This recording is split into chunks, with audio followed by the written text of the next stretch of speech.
Amihere ni Henry Fitz nsɛm aba ɛwɔ ntintan so bosumi atwam ne bosumi a wo bia egusu kana wohwehwe man nsɛm no akodu court na ne odi kan ɛde asɛm ne court ɛyɛ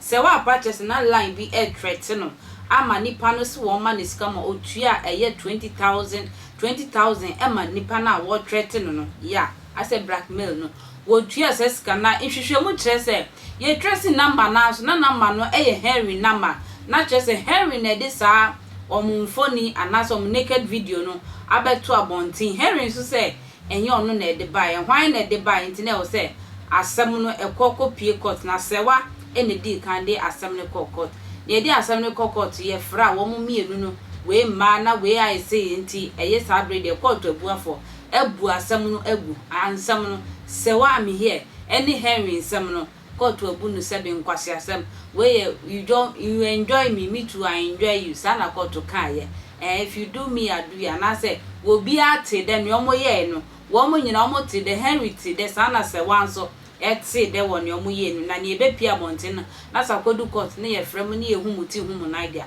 court abo mo nsem no ato abu ne nkwase asem ma yanko eye lawyer odi asem no ntintima na no nsem ye ntie bi mra sisia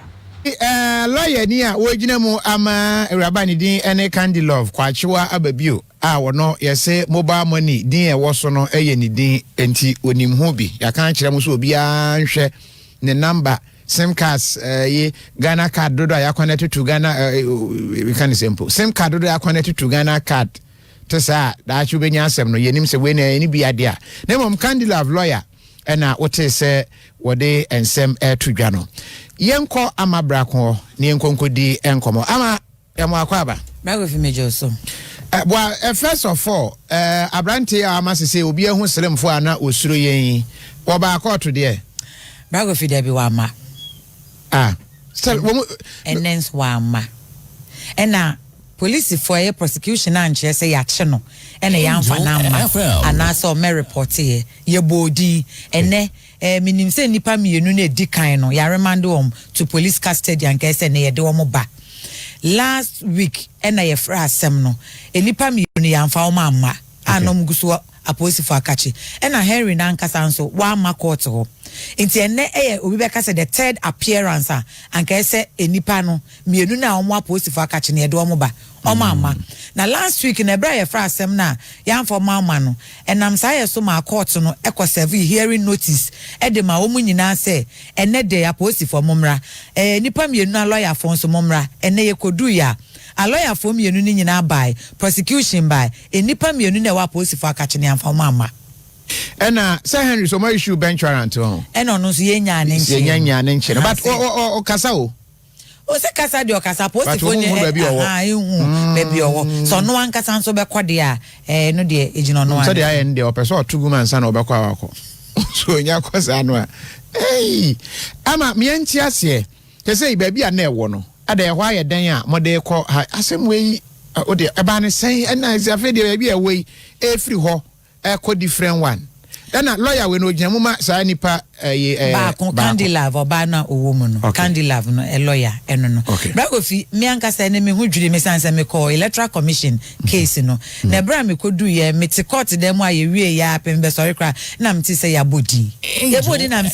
case ye ne ene ma maintenance na mintie bi ti ye bodi mi ensa ni nyina ne edi kan ye Adam na to so mienu ye Savior Candy Love ena Henry no obi an sorry ena clerk ne announcement check court ne say accused persons absent ne atro ena lawyer for no sorry ena obi abo ni di ena prosecutor Owura Wonder Chief Inspector Wonder enso sorry no bo ni di owie ye no ena court ne ka che ne say ohwe case na ye de abeto nanim na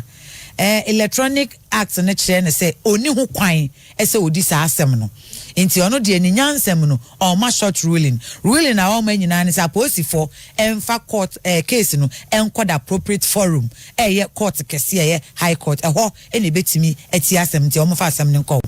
ena lawyer for ne say there bio say ye de asem ne be ko high court kranke ye client na aden na mo fa mo ma na court ni discharge om say asat na am no kasa no case bi eni we court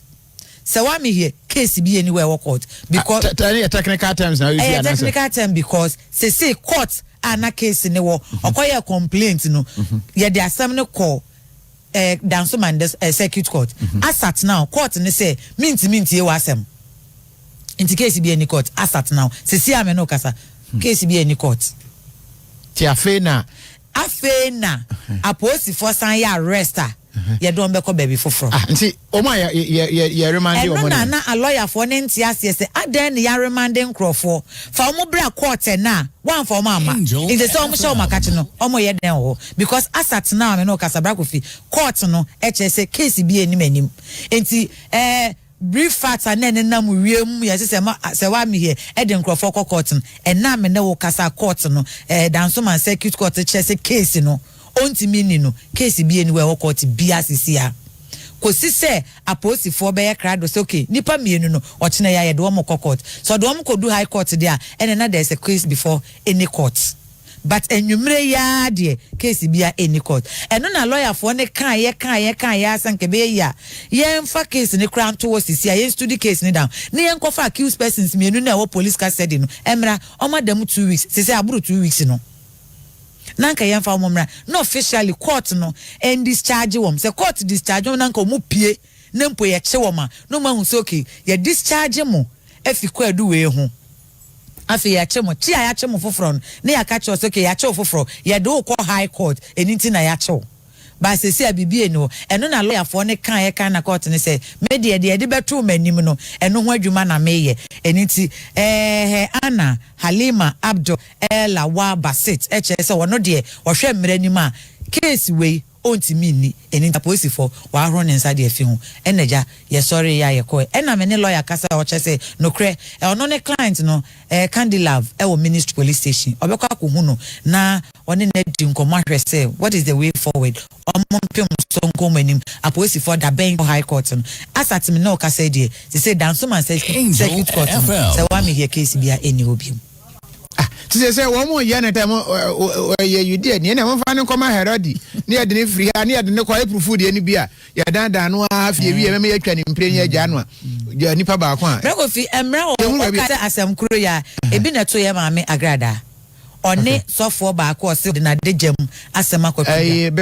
sofo biblica apia biblica na asem ho enwu yo obeka se sa asem ne we ebi no e call circuit court ne hwe emra ni din no se da bi asem we mintimi ni enti de adu no je se ye refer the command attorney general na attorney general akasa asem we mi na bakodi se ko high court attorney general ene ba ko ye prosecution wo enye posifo bi enye posifobia enti mrani enti na meka se si ame no sewa ni case bi eni ho a ewo court ko si se ochine nyame ya adoma ebia posika se ya docket ni ready e dey come attorney general age ya osoki asem we dey ani da ho enti me dey court no e menyo nwa se bi ochina be hu se nipa mienu ya jawom na omne nam ho a ene na ada Henry aye case no face an Debbie and the America said Debbie because assembly goes to court. Assembly goes to oppose for any court. Because lawyer cry confused. Lawyer original mama we say back here. One force you in Eric. Oh no cry no. Why are you confused? Who the like I am one. They don't say they no nimu nyina ni sanke ye. And yes, court to call different one. Yes. Near who said to say baby eno boa bra ko fi most times na ya aposifo ne ye no ye do beba na court kase mini jurisdiction e ho na ye si ye discharge ebu osifi e kwana no ho na gate na no ane asancho na de handcuff agunsa na asandoko na we ayamfa o ma na omdu aposifo akache na omunim se ye be ma on police inquiry bill esan se court nso na arem de wom enti se ye be ma on bail kura na je se e bia ye sand o mo ba court da ben ye be sand o ma ba court ochina na e na ma a lawyer for na ye confused kakra e wasem no enti ye nhwe se apolice for don be ko high court and na say on be sand o ko circuit court na court na ma o mo bill ni asem we de mi hu ni enti pra wo se court we omo nyina omo ni ju omo na bibi nti na be bia bontin a ana say ye se udi boni a na cap ni e ma ehwiegu ti na wo se pie na obi a etibi court abagu ekentwa makra